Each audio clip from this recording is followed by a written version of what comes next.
What's up everyone? In this video I'm going to show you how to integrate Jotform with Salesforce. So make sure you are signed in both platforms. In Jotform, this is my account, as well as in Salesforce I'm signed in to my account.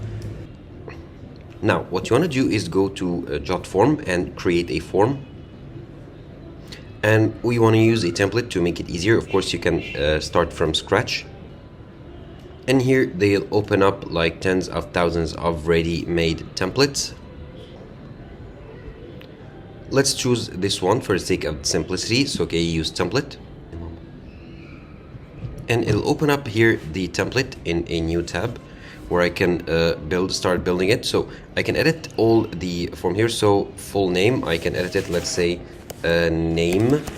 Okay, address, email address, and stuff like that. So this is a form like to collect info from my subscribers. And once I'm ready to publish it, let's go to settings. And in the settings here, you want to go to integrations. And here I can integrate Jotform with lots of platforms such as Square, Salesforce, Google Sheets, and others. In this case, I want to select Salesforce. And here you want to scroll down to authenticate your Salesforce account. It'll open up a pop-up where you'll ask to allow access to Salesforce, so allow. Okay, and now you can create a record on Salesforce or find an existing record and then select an object here, let's say account for example.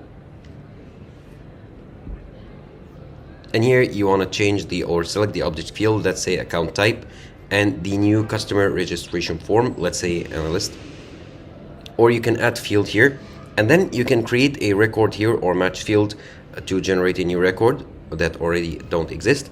And then you want to save here the action, and once you've added the record here, you can save the integration. And now it is ready. So once you click on finished, you've successfully integrated Jotform into your Salesforce.